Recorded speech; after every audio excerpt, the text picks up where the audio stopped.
One of my favorite movies is The Princess Bride. It's a classic. And in it, there's a scene that I think perfectly sums up the status of marketing and specifically the activity of strategic marketing planning. Well, it just so happens that your friend here is only mostly dead. There's a big difference between mostly dead and all dead. Please open his mouth. That line from Miracle Max, it might be the most accurate description of strategic planning and marketing today, especially if you work at a mid-sized or fast-growing company. Everybody talks like long-term planning. Well, it's flatlined. But the truth is, it's still breathing, barely, but it is revivable. And what does it need? Well, not to belabor the metaphor too much, you know I'm of course going to, but the same thing that Wesley needed in The Princess Bride, a little true love.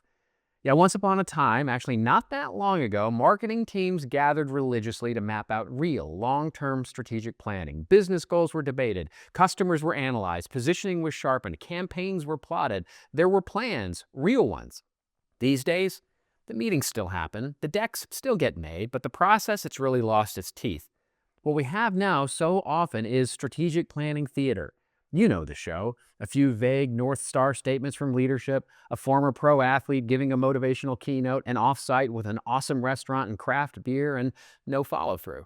All while everybody pretends this is about vision, and in reality, it's more about budgets, headcount, and which tool we're going to replace next quarter. Meanwhile, everybody's obsessed with channels, MarTech stacks, and automation, all at the expense of actual strategic planning. As one of my heroes and famed business strategist Roger Martin put it, strategy is becoming a lost art. And here's an irony worth naming. Well, hat tip, by the way, to the MBAs in the balcony who follow this. All this theater still rests on the assumption that people, our internal capabilities, are our greatest competitive advantage. That's the whole premise, by the way, of resource-based views, RBVs. That's a business framework that's prevailed for the last 30 years. The idea that our people and their capabilities, their processes, they're the reason that we win. But now on the main stage of strategic playhouse theater, well, those same leaders now are auditioning generative AI and automation to replace the very capabilities they called strategic, including strategic planning itself. It's as if we built the stage around human judgment and then handed the lead role to an algorithm to chew the scenery. But I digress, and it's a topic probably for a different set of beverages than you have in front of you right now. Anyway, let's be clear. What we've lost isn't just the plan, that document, that deck. What we've lost is the operating value of planning. Strategic planning isn't a ceremonial kickoff. It's how actions align to goals, how trade-offs are made, how coherence gets built across an increasingly complex system. It is the operating system, the OS of modern marketing. And yet, as marketing teams grow, most don't install that OS. They build faster intake systems. They crank out content like a Red Bull factory, and they slap on agile levels like Kanban and project management and workflow. And I recently worked with a mid-sized B2B team that had doubled their content output, launched a thought leadership channel, and moved the pipeline needle. On paper, they were crushing it. Internally, not so much. Content quality was clearly dropping, trust was eroding, silos were so bad that sales had to Google the website to find content. Their sort of philosophy was if it showed up on the homepage, it was approved and they could use it for their sales call. Leadership questioned marketing's value. They had the intake forms, they had SLAs, service level agreements for creative. Hold on, service level agreements for creative. Think about that for a second. It's a trend that still baffles me, but I'm digressing again. Anyway, they had a shiny content portal and looking at AI to go even faster. Basically, they were building much faster drive-through windows, but didn't even realize the kitchen was still a mess. And when I asked what their strategic planning workflow looked like, what their strategic plan, how they aligned their roadmap to demand, the answer was, we don't. Here's the thing.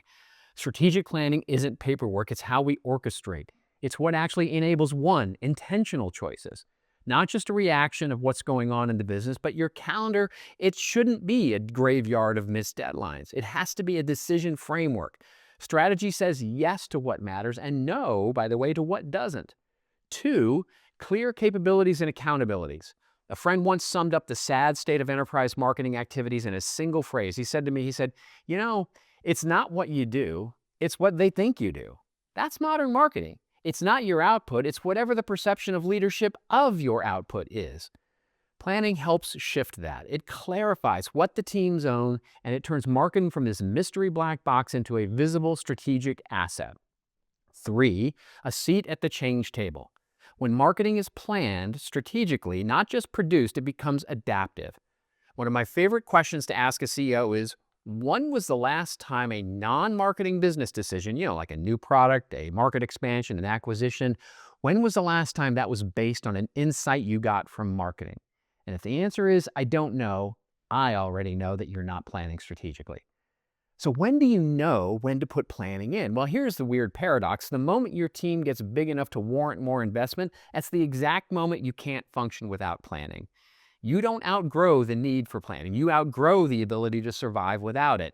Big does not mean bureaucratic. It means accountable, resourceful, built for impact.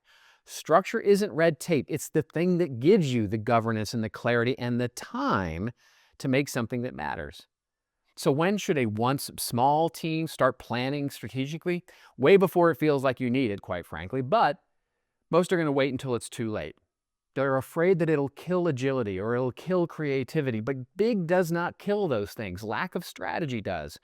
Big means meeting about how the work happens, not just what the work is. Big means letting go of pet projects, of structures that no longer scale, of fire drills that pass for urgency.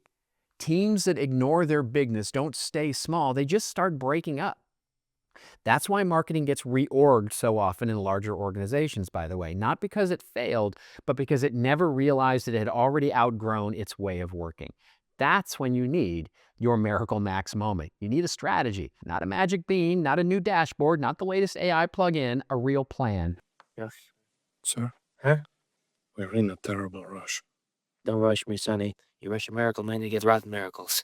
And a real plan for real people.